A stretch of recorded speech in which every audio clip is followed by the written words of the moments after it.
Welcome to Bespoken Bones with your host, Pavini Moray, connecting ancestors, sex, magic and science.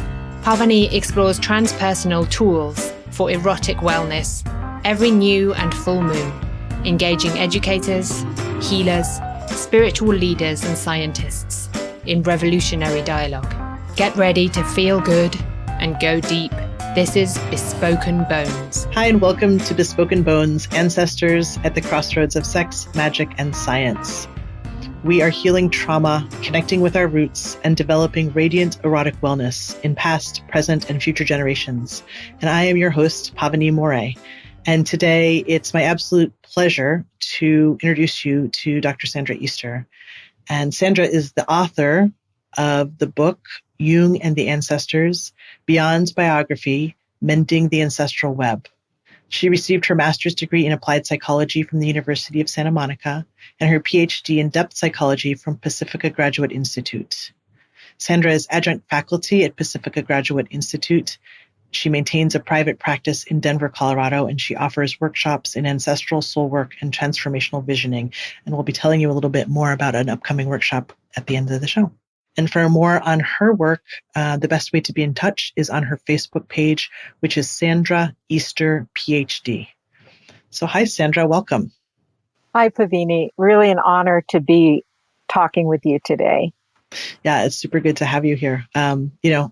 As I told you, your book has been influential in some of my research. So it's such a special treat for me to be able to sit with you and ask you my questions and have your answers. It's great. It's absolutely wonderful. So I think that it would be good to start with having you speak a little bit about the Jungian perspective on ancestors. Mm-hmm. Great. One of my favorite topics. Jung is very unusual as a kind of modern Western psychologist. And what's unusual about him is that his psychology really is one that allows a bridge to be made between not only what Gregory Cajete calls indigenous science, but also more metaphysical perspectives. And yet he stayed very true to a phenomenological and psychological foundation. So his work is invaluable when one is looking for a framework of understanding that can serve as the container and context for understanding the nature of one's personal symptoms as they relate to ancestral trauma. His psychology also allows us to really go in both directions because there's an aspect of his psychology that time in which he sees time and space as relative, which really fits with modern physics. And so whatever healing we do in the present not only is transformational for those who came before us, but also for those who came after us. And one of the best quotes that kind of is the general understanding that Jung came to have through his encounters with the unconscious is that what remains unredeemed, unresolved, and unanswered will be passed on to future generations. So for people who are interested, I love his autobiography and also the Red Book. Because in the Red Book, he actually has dialogues with the ancestors. And it becomes very clear what he means by what is unredeemed, unresolved, and unanswered. So the unredeemed part and the unresolved part could be something like sexual trauma. And the unanswered part, and this is where Jung psychology gets really interesting, is there are things that can only be redeemed, resolved, and answered in the right time. So if there's something that one is feeling really kind of intrigued by, compelled by, even sometimes repulsed by, it's often an indication of questions that one's ancestors couldn't answer in their time that can now only be answered in this time. And in relationship to this work, I have a personal experience of that and perspective on that. But I do think that right now, what's really up collectively is coming into a greater awareness of our relationship with the ancestors and theirs with us, in service to them and also in service to future generations. So the time is right, and Jung psychology supports that. He also talks about, how our symptoms are indications of something deeper that's going on, and the deeper being the unconscious levels. So one may find a history of, and to be very specific to what you're working with, sexual trauma in one's family and in one's ancestors. But there's also levels of the unconscious that get kind of expanded. And from the personal level, we get into the family level and into what would be considered like the clan or the tribal level, so extended family, then the national level, then a regional level, and all the way down to the archetypal level. And for Jung, it's always about right here, right now. And he says each of us contributes an infinitesimal amount to that greater collective consciousness and the evolution of consciousness. So I think looking at the work that each of us does individually as that infinitesimal but essential contribution to the greater collective consciousness and to the greater collective healing is really important. And all we have to do is our part, our small part. The last thing that comes to mind when I think about Jung's work is he emphasizes that it really is about right here, right now. And whatever we become aware of, metaphysically or in other levels of consciousness, it really is always about the life that we are living now.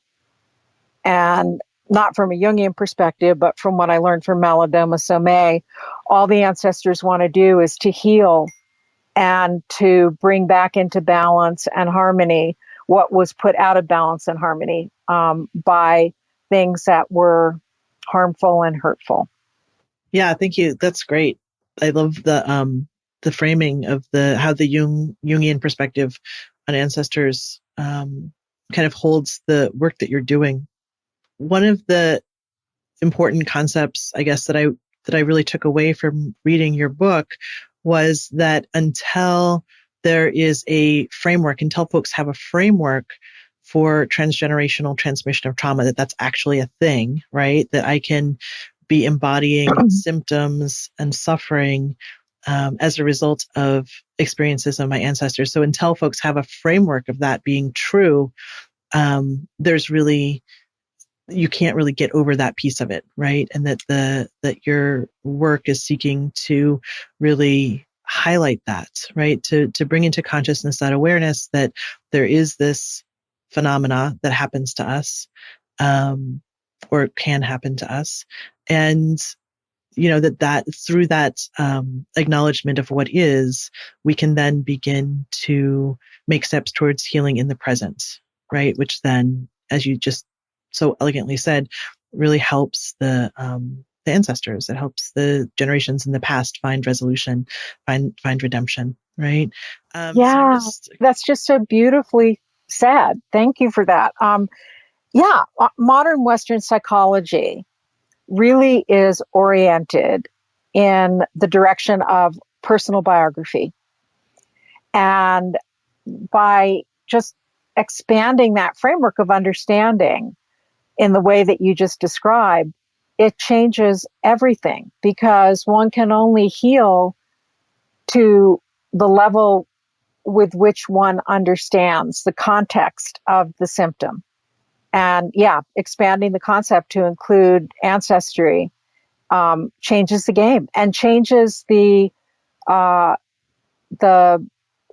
really allows the healing to be changed at a fundamental level so that the symptoms really are gone as opposed to just managed.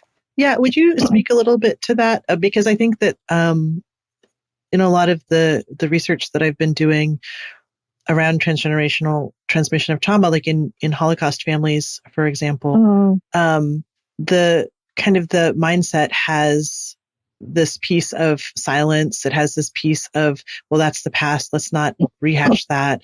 Right. And so it's like, when folks think about like, oh, well, that happened in the past, that's not actually now. Right. And so, but in this, and we're trying to shift the framework to like, be like, well, yes, it happened in the past and it's now. Right. So I'm just wondering if you'd speak a little bit to like, how does that happen? You know, kind of that connection between trauma as it moves down family lines. Yeah. Oh, wow. Oh, I'm getting chills. By the way, this is just the best interview I've ever had about this work because you are living it in your own experience. And, I mean, you're an embodiment of the transformation that can happen and also the context with which to understand it. So, what came to mind, and I actually have it here, is a quote from the Red Book in Jung. And Jung, the Red Book is Jung having dialogues with, quote, figures of the unconscious. And I'll start with that, and then I want to move into the understanding that I have from Malidoma Somé's work, because it answers the question in a way that makes it very simple. So this is from the Red Book, and Ezekiel is talking to Jung. These figures are the dead, not just your dead, that is, but all the images of the shapes you took in the past, which your ongoing life has left behind, but also the thronging dead of human history, the ghostly procession of the past, which is an ocean compared to the drops of your own lifespan. I see behind you, behind the mirror of your eyes, the crush of dangerous shadows, the dead who look greedily through the empty sockets of your eyes, who moan and hope to gather up through you all the loose ends of the ages which sigh in them. Yeah, whenever I do a quote from the Red Book, I almost like go there, and it's like, whoa. So symptoms in the present in relationship to one's ancestry. My personal story that serves as an example. Does that, and I realize I'm diverging from what I wanted to say about Malidoma. Maybe we can weave that in later. Would it be valuable for me to share some of my personal story right now? Yeah, I definitely think it would be really helpful. Okay, good. I have this lovely piece of writing of yours that I would love to frame it with. Is that okay to go ahead and do that? And oh my God. Talk about it? Yeah. Okay. Yeah. So you wrote, the intense affect and physical memory that was part of the legacy of having been molested seemed to be a portal that connected me to a particular moment in my ancestor's life and to the place and time of an old and unreconciled cultural and historical wounding. This kind of suffering and sorrow lives forever until it is deeply witnessed and heard. It is a cry across and from the land that travels across and through the generations. Seeing the relationship between my childhood trauma, my ancestors' trauma, the cultural historical trauma, and the trauma to the land made a more complete transformation of the pattern of abuse in my family. Wow. Yes. That says it. And now I'll describe the experience that was the basis for those words. The past is present. Rupert Sheldrake says that. Jung says that. If we just accept that there's a relativity of time and space, then the past and future are always present. And the only place where, and gets back to Jung, the only place where change can really occur is in the embodied reality. And Malidoma Somé's work and his cosmological perspective supports that. If one goes into metaphysical traditions, if one goes into the new sciences, we see how the past is present. Well, so how does the past speak to us? How do the ancestors speak to us? One of the main ways is through our symptoms. And again, this is where Jungian psychology is invaluable. So I was molested by my grandfather when I was growing up, and as were my sisters, and had very conscious memories of it. I had done a lot of personal work. Again, my training is in psychology, and so the personal work I did was based on the idea that all I needed to do was to work with my personal biographical experience of being molested. And when I was working on my dissertation, we had an exercise for one of the classes, and it was to explore how the different levels of the collective unconscious were informing our work. And I had avoided, there were 4 different levels, and this is from the work of Robert Romanician, and based on the way that Jung differentiated the levels of the collective unconscious. So I'd avoided the cultural historical level and waited until the day of the class to do it. So I woke up that morning and I recognized what I was experiencing. And for anyone who's experienced PTSD, post-traumatic stress disorder, you'll understand this experience. And so I woke up and my body's shaking, and I'm feeling that dissociative experience where all of the memories of the trauma are present in the moment, and it's as if they are happening now. So the past was present not only in my mind, but emotionally and also physically in my body. So I thought, okay, I still have to do this dialogue at the cultural historical level to see how that informs my the work in my dissertation. And I was walking around campus and was drawn to a place that I'd actually never been before. And it's this little chapel. And I sat down, and again, there's a way that PTSD takes one out of the reality of the present, but puts one into the present in relationship with the past. Hope that makes sense. And for people who've experienced it, you'll know exactly what I'm talking about. So I sat there and I'm looking at photographs or pictures of Christ and Buddha and other Martin Luther King and other figures who really have been the embodiment of compassion.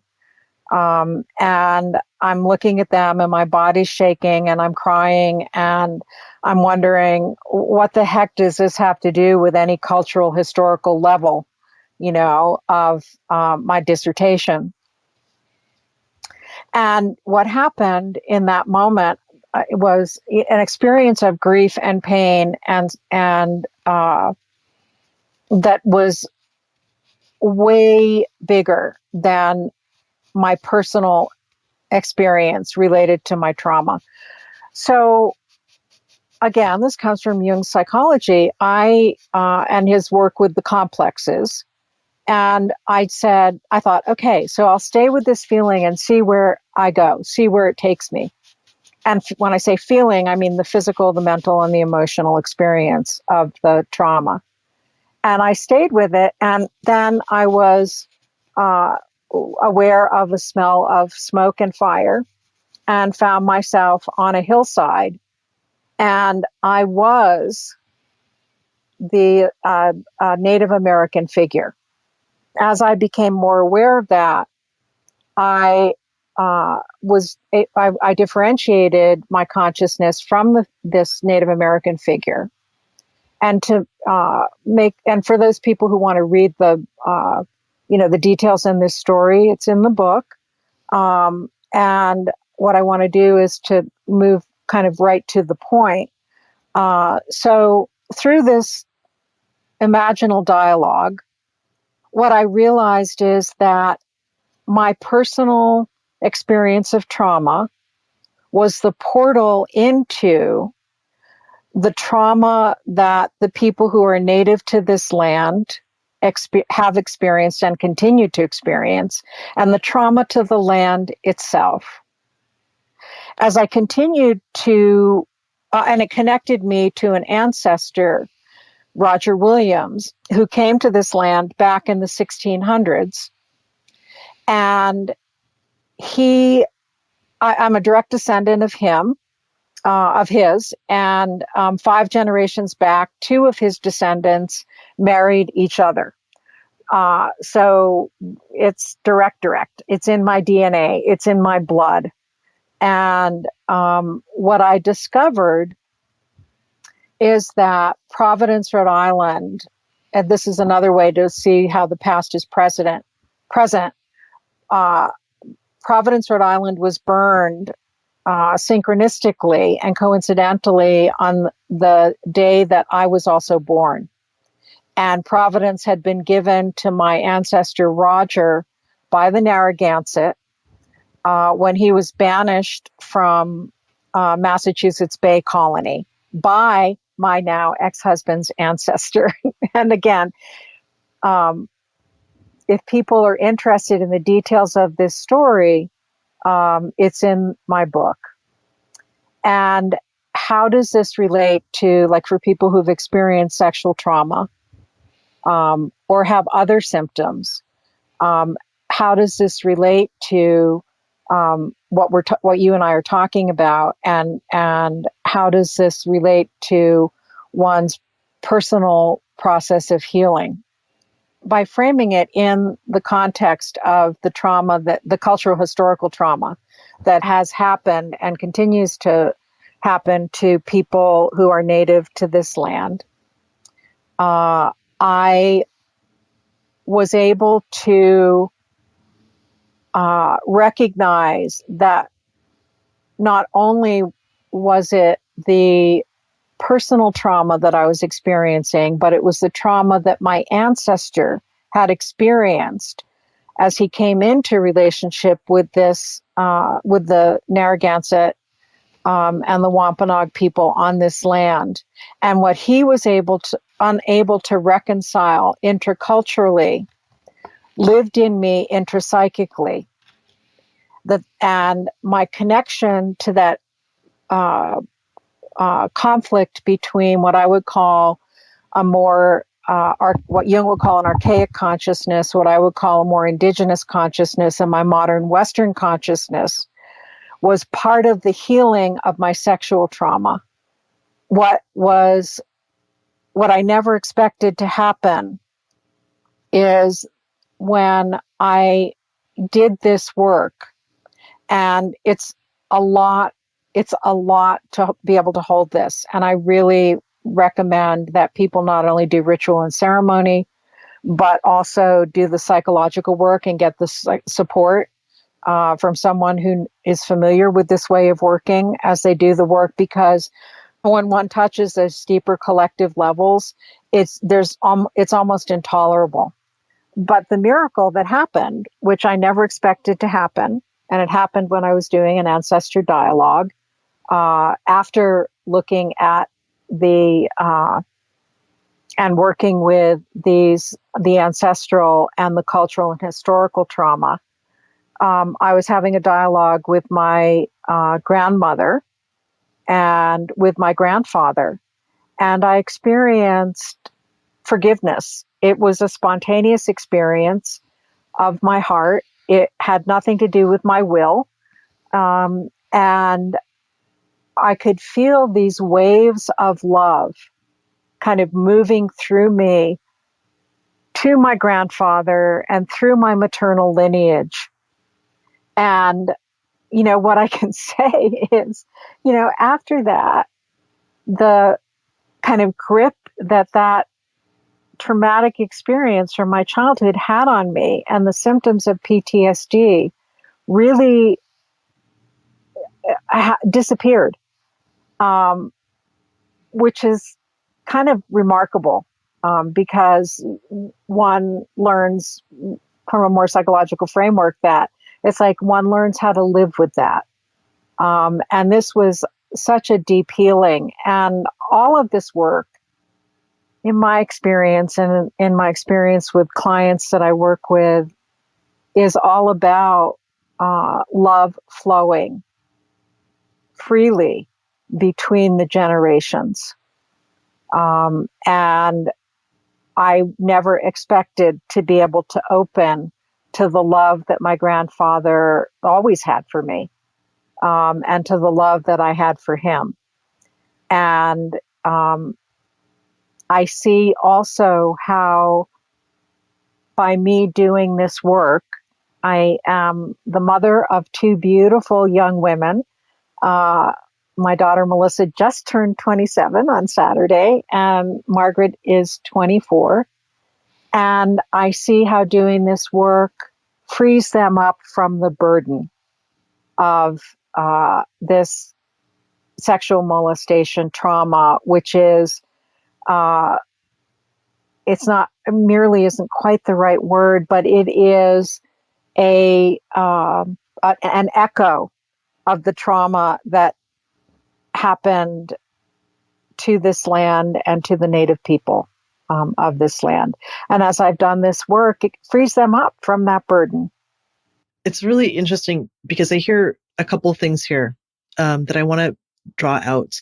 One is the pain of using your own personal trauma as a portal to tap into the collective trauma of the people and of the land. Yeah. Yes. And also this tremendous relief that it has a context, that because I think that this is true for a lot of folks with sexual trauma. It's so deep. There's so much shame surrounding it, and it feels so deeply personal that it doesn't have necessarily a larger context of this is a really particular type of violence and oppression that has a life of its own, has a force in our culture, and it's like there's a purpose for it, right?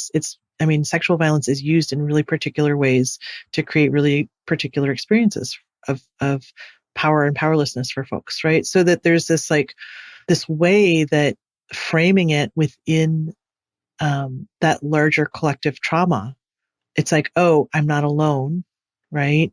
And I can allow my heart, which feels so brittle because of my own personal trauma, to expand, to feel the impact on the land, on the peoples of this land, right? And when I open my heart, even though it feels unbearable, when I open my heart to feeling that, then suddenly healing and love become possible that flow through me, back through time, down through time, right? And it's really only opening my heart to all of the suffering that allows the cessation of suffering. It's really beautiful, Sandra. Thank you.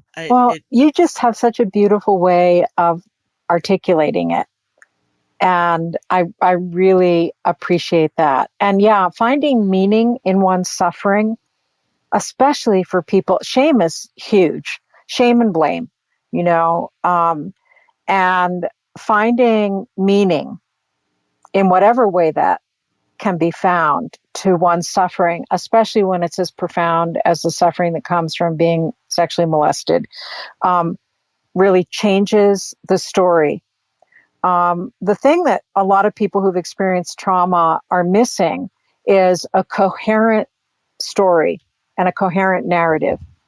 It's as if the pieces that are the memories of the trauma exist as isolated little islands. And by creating this larger context that you just described so beautifully, one has a more coherent story, a more coherent narrative. And for anyone who's experienced trauma, having that coherent narrative makes a big difference. So this piece on that you said, we only have to do our own little drop of healing, right? Mm-hmm.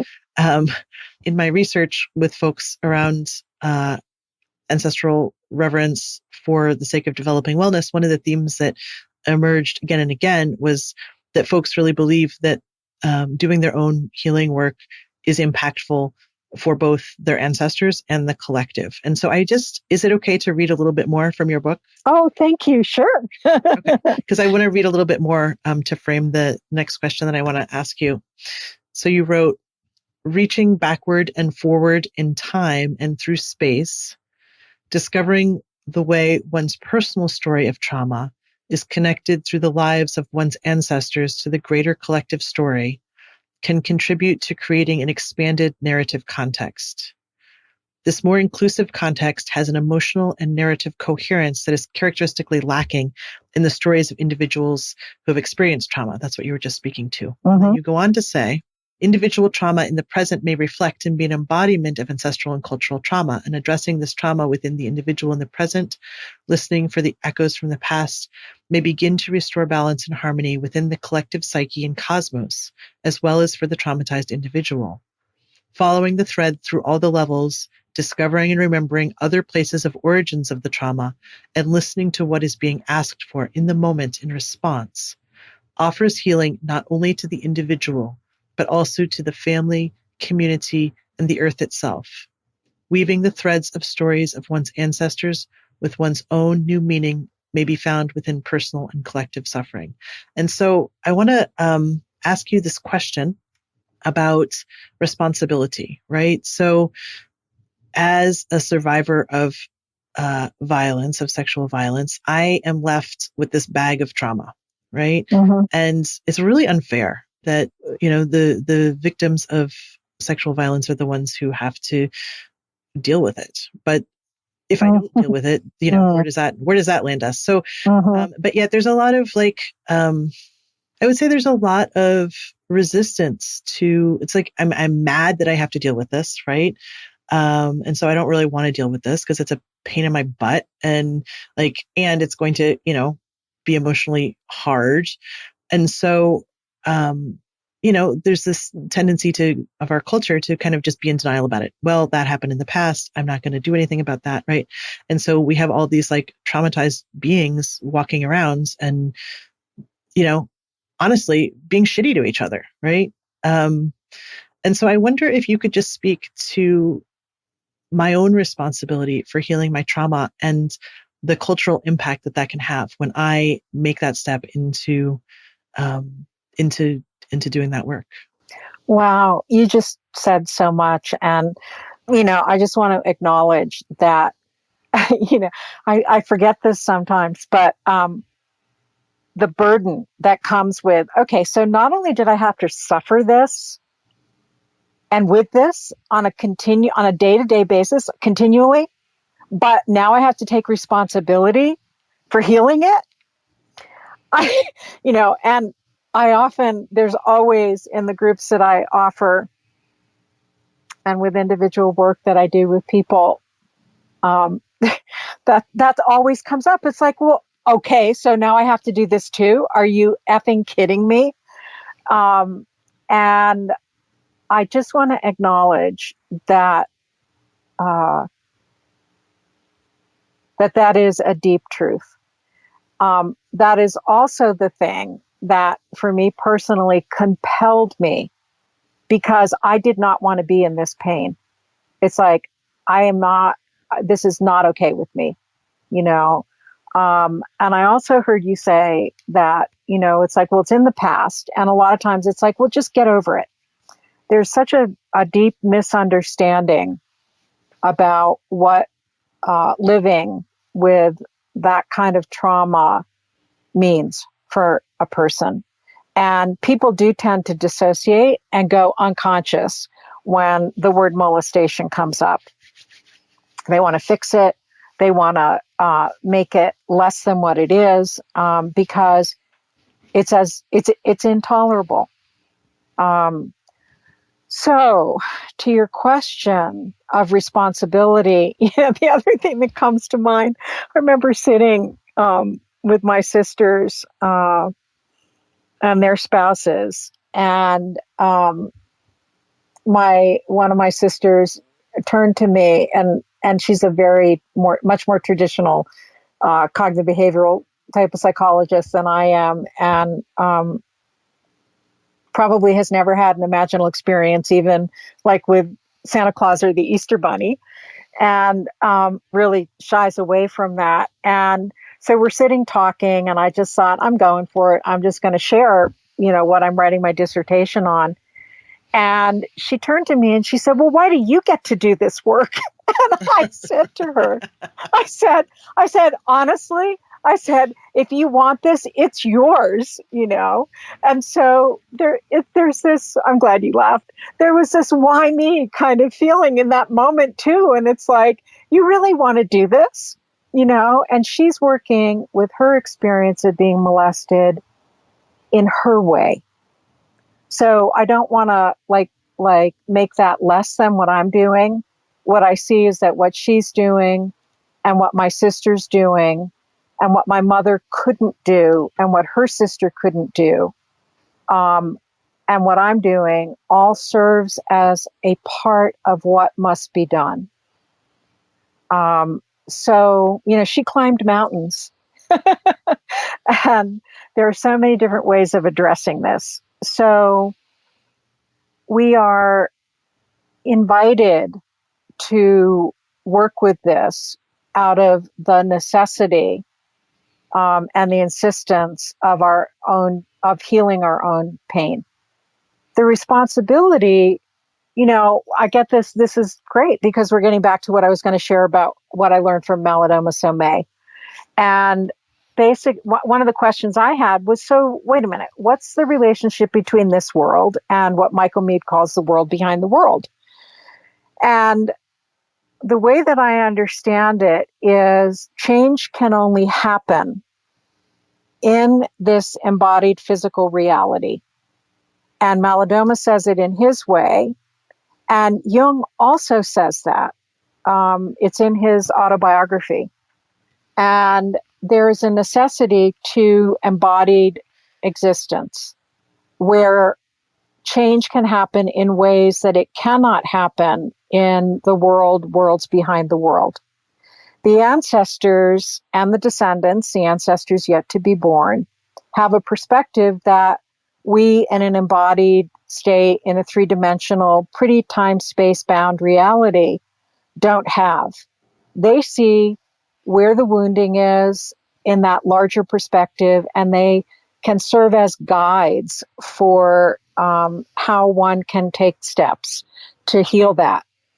And those of us who are in an embodied physical experience and in this reality can do things, ceremony, ritual, and our own psychological work with the guidance and support from the ancestors and the ancestors yet to be born that will create change that will extend in both directions, into the past and into the future through the present. So the responsibility, Jung has another quote, used to really piss me off, and it's nothing happens except out of necessity. And I was like, well, no, I'm better than that. It's like, I don't have to be forced. Well, what we're talking about is that necessity, and our own pain is an indication of the necessity. And I'm trying to think, if there's another word that is different than responsibility. We have an opportunity, because the idea of this being something that is forced upon us, is just kind of another subtle way of, it's a subtle oppression in and of itself. And, I felt like there was a necessity because I wanted to feel better myself. However, we have a choice about how we respond and when we respond. What was really the game changer for me was being a mother. And I had to do this work on behalf of my daughters. The other thing that really made a difference was the work that I did with Malidoma in ritual, and feeling the love and support of the women in my mother line who had been embodied prior to the time of patriarchal oppression, and the support that they offered and the love that came from them was beyond measure, and the thing that made it possible and easier. Does that answer the question? It does. Yeah. And thank you. Thank you for the reframe on the opportunity rather than the responsibility. I really resonate and appreciate that, of not, right. Yes, we have a choice. And that is part of our healing is how we operate within that choice. So thank you for that. I am so grateful for everything that you shared today. Just such a vast richness and depth. There's so much more. So I really want to refer people to read your book, which is Jung and the Ancestors Beyond Biography, Mending the Ancestral Web, where there's just more of this amazing goodness.